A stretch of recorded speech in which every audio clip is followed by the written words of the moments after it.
Podcast Rio Ônibus, o canal para quem usa transporte público no Rio.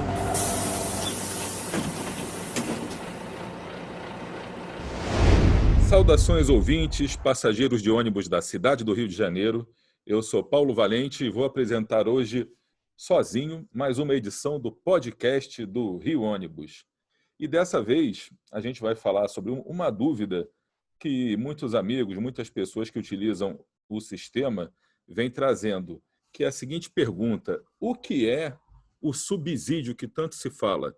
Algumas cidades têm subsídio para o transporte coletivo, outras cidades não têm esse subsídio, aí dizem que o subsídio é para o empresário, que vai aumentar o lucro e tudo. Então, hoje eu quero falar com vocês para desmistificar um pouco essa questão e explicar na prática como funciona o subsídio. Então, o primeiro ponto que a gente tem que partir para explicar a todo mundo, pegando uma frase do prefeito da cidade, Eduardo Paes, falando sobre a questão do transporte coletivo, ele disse o seguinte: eu tenho que admitir que a conta não fecha. Ao falar isso, ele está admitindo o quê? Que todo o sistema de ônibus que opera na cidade, que é custeado unicamente pela passagem que você paga, tem uma conta que não fecha. Por quê? O que é arrecadado hoje não é suficiente para pagar o custo de colocar a frota de ônibus na rua e de atender aí todas as linhas com a frota necessária para dar o transporte que a população quer e merece. Então, o que é que está acontecendo? A conta não fecha. Tá? Então, que solução se dá? Vai se aumentar o preço da passagem para um valor que essa conta possa fechar? Sim, é isso que é previsto no contrato. Contrato esse que a própria prefeitura não vem cumprindo, a não dar o seu reequilíbrio econômico-financeiro, a não reajustar as tarifas nos prazos que são previstos. Disso nós já falamos em podcasts anteriores. O nosso problema todo hoje é o seguinte: não existe o almoço grátis, então alguém tem que pagar por essa conta. Isso não é um problema exclusivo do Rio de Janeiro. Todas as grandes cidades, ou grandes ou médias cidades que têm sistemas de ônibus em operação, hoje passam pelo mesmo tipo de problema. Por quê? Quando os contratos em vigor foram fechados, há 10 anos atrás, 15, 5 anos, essa conta ainda fechava. Por quê? O passageiro ainda conseguia suportar o pagamento do valor da passagem e a quantidade de passageiros pagantes era suficiente para, multiplicando quem paga pelo valor da passagem, custear todo o sistema. E hoje houve uma queda muito grande na quantidade de passageiros pagantes, porque no dia de hoje, especialmente por conta da pandemia, que derrubou aí a quantidade de viagens, que muita gente passou a trabalhar em home office, passou a trabalhar mais perto de casa, ter outro tipo aí de desempenho. E também, por medidas sanitárias, muita gente deixou de andar de ônibus com medo até da contaminação. Prefere andar a pé, passaram a andar de carro de passeio, em veículos por aplicativos e por aí vai. Então, todas as cidades que estão preocupadas com isso, e são muitas aqui no Brasil, eu vou falar disso mais adiante, passaram a estudar meios de, seguindo o exemplo de cidades no exterior, das grandes metrópoles, Londres, Paris, Nova York, tudo, e falando até aqui no Rio de Janeiro, no Brasil, no caso de São Paulo, por exemplo, que é o exemplo que a gente vai utilizar mais aqui, se entendeu o seguinte: tem que ter o valor da tarifa para custear o sistema, mas tem que ter o valor que é cobrado do usuário e se pagar um complemento que é arcado por toda a sociedade, através do direcionamento de parte dos impostos que são arrecadados para custear o transporte público. E as pessoas podem pensar: pô, mas esse subsídio, esse custear o transporte público, por que eu vou pagar isso se eu não ando de ônibus? Ora, a questão do transporte público é o mesmo que a iluminação pública. Alguém tem que pagar pela iluminação pública, porque ela beneficia todo mundo anda pela rua em dado momento, então precisa que alguém pague a conta de luz da iluminação pública. O transporte público, ele beneficia todo mundo. Por quê? Se você parar e pensar: eu ando de carro, não estou preocupado com o transporte público. Só que a pessoa que trabalha no supermercado, na farmácia, no hospital, geralmente utiliza o transporte público. Para quem tem carro, eu tenho carro, moro num condomínio na Barra da Tijuca, eu não ando de ônibus, nunca andei. Tá bom, mas o zelador do condomínio, a empregada doméstica das casas do condomínio, essas pessoas utilizam, sim, o transporte público. Então, se não houver esse transporte, essas pessoas vão chegar atrasadas, não vão poder trabalhar. E não vai dar para andar todo mundo de aplicativo, de van, porque a cidade não vai funcionar. Ela não tem hoje estrutura viária para suportar que o transporte seja feito somente por veículos particulares. E, para complementar, de quem é a responsabilidade pelo transporte público?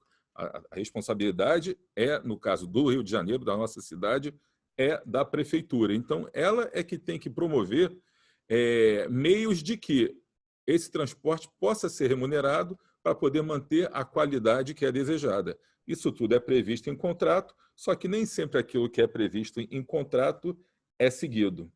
Então, vamos lá. O que é o subsídio? O subsídio é um aporte feito pelo poder concedente para cobrir a diferença entre o que é arrecadado por quem paga a passagem daquilo que é necessário para efetivamente se custear o sistema. Então, nós temos que fazer o quê? Olha, custa R$10, mas a passagem é R$5. Quem paga os outros 5? Então, quem paga pelas gratuidades? Quem paga por tudo isso? Então, aí surge a ideia do subsídio. Por quê? Ele é um valor que é pago pelo poder concedente, que certamente vem de alguma fonte de arrecadação pública, para que a qualidade do transporte público seja mantida. Quem é o beneficiário do pagamento desse subsídio? Ao contrário do que as autoridades às vezes tentam fazer parecer, dizendo eu não vou dar subsídio para o empresário, eu não vou colocar mais dinheiro na mão dos donos de ônibus e tudo. Isso é uma grande, digamos assim, uma grande mentira, porque, na verdade, ele, ao subsidiar, ele está subsidiando o passageiro pagante, aquele que vinha custeando todo o sistema. Por quê? Como eu disse, se custa 10 e a pessoa paga 5, e o governo paga os outros 5, ele não está pagando os 5 para o empresário.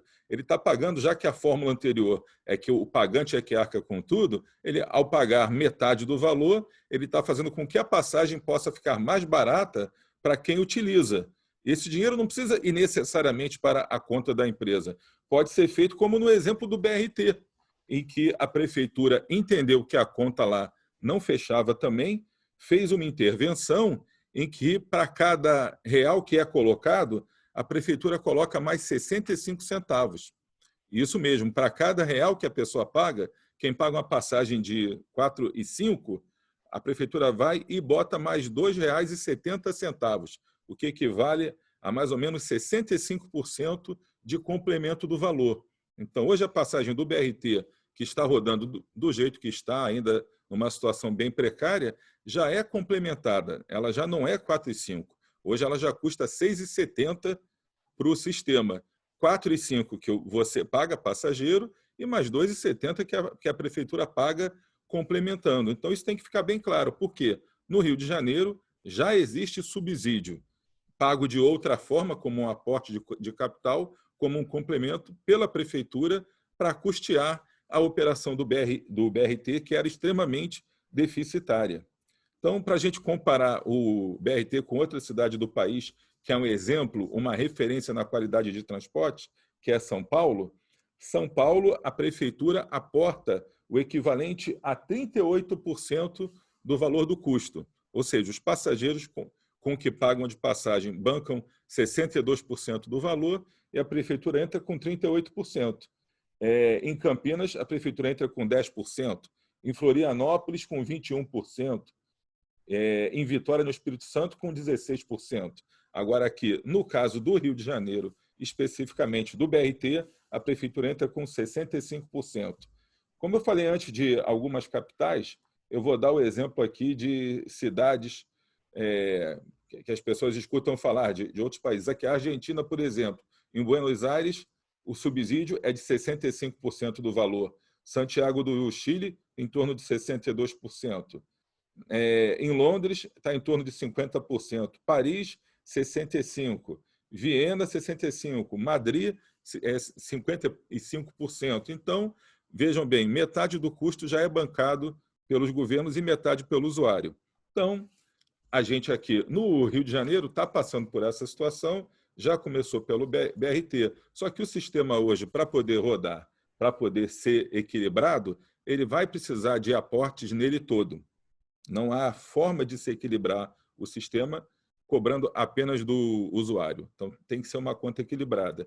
Isso também está dentro daquilo que a prefeitura mesmo vem propondo ao dizer que vai passar a pagar o serviço por quilômetro rodado.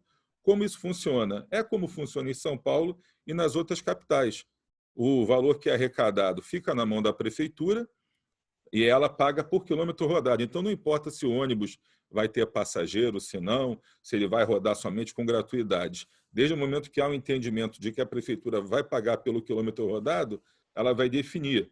Olha, eu pago tanto pelo quilômetro, a empresa coloca o ônibus e vai receber tanto pelo quilômetro rodado, independente do passageiro que transportou ou não. E a prefeitura vai fazer a gestão desse valor, porque ela vai juntar o dinheiro pago pelo usuário e somar o dinheiro que ela tem que complementar para que o sistema possa funcionar aí a contento.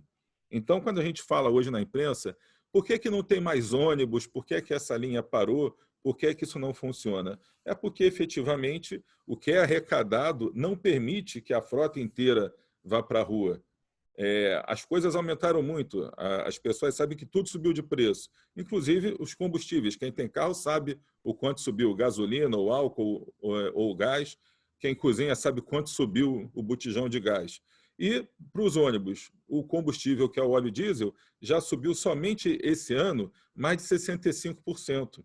Então, há 3 anos sem reajuste de tarifa. Então, como fazer para pagar essa conta, né? Menos pagantes, preço do pneu subindo, preço do ônibus subindo, preço do combustível subindo. Então, a conta realmente não fecha. Então, é preciso ter esse subsídio.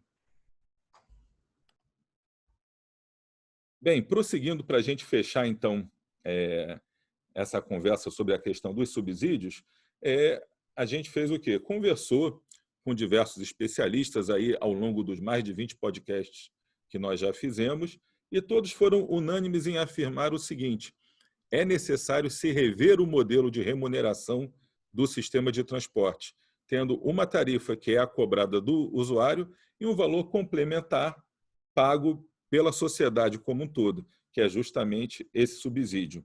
Então, a forma de pagar, se vai ser por quilômetro, se vai ser através do custeio por parte da prefeitura, do combustível, por exemplo, como é feito no BRT. A prefeitura paga o combustível, paga a folha de pagamento e paga pela reforma das estações. E o que é arrecadado diretamente do usuário vem pagando peças, acessórios, paga a vigilância, parte da mão de obra e aluguel de ônibus para complementar o serviço. Então, a conta assim consegue fechar. Quando a gente conversa com os políticos também, a gente vê que é uma grande preocupação. Tem uma frente nacional de prefeitos que está conversando diretamente com o governo federal para que o governo federal possa olhar essa questão também. Não é só o governo municipal, nós temos aí o governo estadual, o governo federal, que podem promover meios de auxiliar, né, nessa questão. Fazendo o quê? Aportes de capital no sistema, financiando o combustível, estudando isenções tributárias, tudo isso. Tudo formas de subsidiar, direta ou indiretamente, o custo do sistema. No final do ano passado, foi aprovada a liberação de uma verba federal para todas as empresas do país, para todos os sistemas de transporte do país, de 4 bilhões de reais, para cobrir esses efeitos da pandemia, mas, infelizmente, foi vetada pelo presidente. Então, hoje já há um trabalho todo específico para que se libere uma verba novamente aí do governo federal, que não vai resolver o problema, mas vai, de certa forma, permitir com que todos os sistemas de transporte que hoje estão em crise, em recuperação judicial, empresas que estão fechando, cidades aí que tentaram licitar, o sistema não apareceu nenhum interessado, com que essa conta possa se equilibrar, fechar durante pelo menos um período, até que se verifiquem os contratos, que se arranjem formas de se manter esse serviço funcionando para sempre. O que as empresas precisam hoje é de um oxigênio, digamos assim, para que sobrevivam até que as soluções definitivas possam ser encontradas.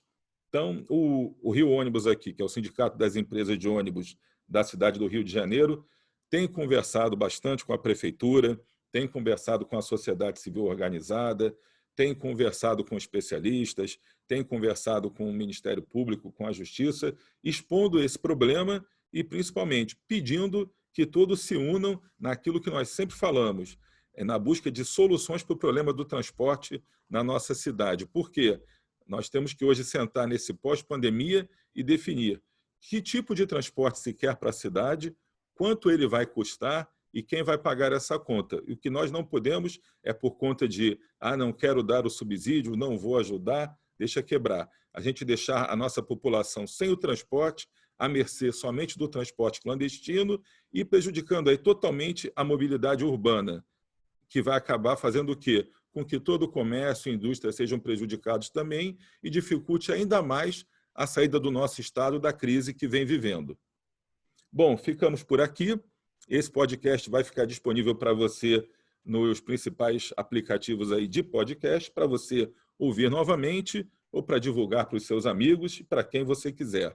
Encerramos aqui essa transmissão e semana que vem estaremos de volta com mais um assunto de interesse dos usuários de ônibus da cidade do Rio de Janeiro. Apresentação e supervisão, Paulo Valente. Roteiro e produção, Peter Barcelos. Produção técnica, Rafael Lima. Rio Ônibus. Seu dia passa por aqui.